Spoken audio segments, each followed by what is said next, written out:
Hello friends, मैं हूं engineer सूरज और आज आ गया हूं मैं साइट पे। तो मिस्त्री द्वारा क्या क्या मिस्टेक्स किए गए हैं कॉलम में मैं आप लोगों को विज़िट कराता हूं। तो दोस्तों, यदि आप भी मिस्त्री या ठेकेदार हो तो इस बात का ज़रूर ध्यान रखें। सेंटर लाइन के हिसाब से आप साहुल गिरा के ही आप कॉलम के पोजीशन रखें। इससे आपका मिस्टेक्स ये होता है कि आपका दीवार तिरछा बनता है और जो रूम का साइज़ है वो छोटा बड़ा होता है। तो आपके कॉलम पोजीशन एग्जैक्ट न होने के कारण इसको उखड़वा के आगे पीछे करवाना पड़ रहा है। ये आप मिस्त्री और ठेकेदार को देखना ज़रूरी होता है।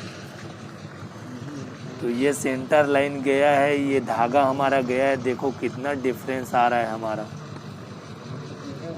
ये हमारा कॉलम है और कॉलम से पूरा 6 से 7 इंच आपका ये डिफरेंस आ रहा है, ठीक है। तो ये हमारा सेंटर में सेंटर लाइन आना चाहिए हमारा धागा, जो कि हमारा कितना डिफरेंस है देखो। घर बनाने का मेन पार्ट कॉलम पोजीशन ही होता है, तो कॉलम पोजीशन को एग्जैक्ट जगह में ही रखें। तो इस तरह से ये कॉलम को पोजीशन को रखा गया है, थोड़ा आगे पीछे हो गया है। तो आप देख सकते हैं ये कॉलम में ये जाली दिख रहा है, 3 बाई 3 का जाली बना है, इसमें दूसरे घर का कॉलम आ गया। तो अब क्या करेंगे? तो दोस्तों, आपको कुछ नहीं करना है, ये कॉलम का छटाई होगा। छटाई होने के बाद वहाँ पास ये 3 बाई 3 का आपका ये जाली लगेगा, फिर उसमें कॉलम खड़ा होगा, ठीक है दोस्तों। ये हमारा कॉलम का सेंटर है, ये पूरा 6 इंच का डिफरेंस है। तो इसको अब पूरा मटेरियल डालने के बाद भी अब इसको खड़वा के इसको सेट करना पड़ेगा। तो आप भी ध्यान रखें कि आपको बार बार काम करना न पड़े, तो इसलिए आपका सेंटर लाइन एग्जैक्ट जगह में रखें, ये दोबारा काम बार बार वाला ना हो। तो ये देख सकते हैं इस तरह से बार बार काम करना पड़ रहा है। तो आप भी ध्यान रखें, कॉलम पोजीशन को सही जगह में रखें। कॉलम को सही पोजीशन में रखने से आपका जो हॉल रहता है, रूम रहता है, किचन रहता है, नक्शा के हिसाब से जो बना रहता है उसका साइज एग्जैक्ट बनता है। तो आपको ध्यान रखना चाहिए कि आपका कॉलम को पोजीशन सही जगह में रखा रहा है कि नहीं रखा रहा है, ठीक है।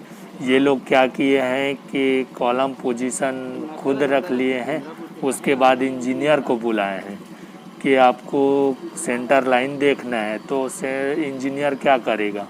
तो इंजीनियर कुछ नहीं कर पाएगा, यहाँ पे इसको ही बार बार काम करना पड़ेगा।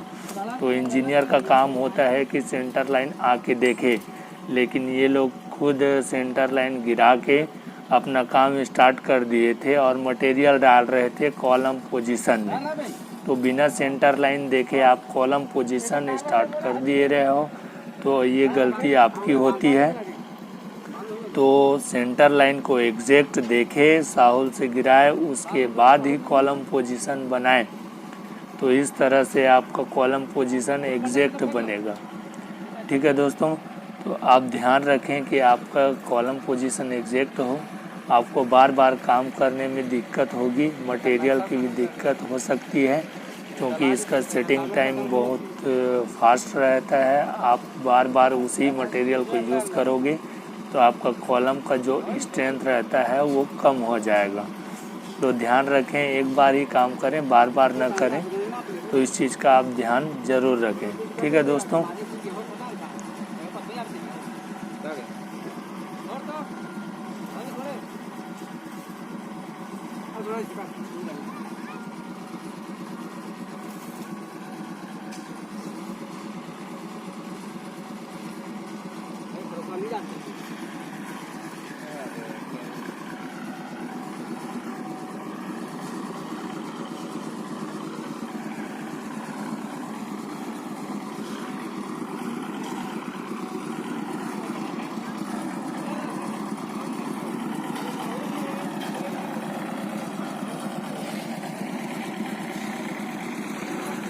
ये यहाँ भी वही हुआ है, सामने वाले घर के का जो फाउंडेशन बना है उसका कंक्रीट बाहर आ गया है, तो उसको भी छटाई किया जाएगा, उसको भी कटिंग किया जाएगा, उसके बाद वहाँ पास कॉलम रखा जाएगा, ठीक है दोस्तों।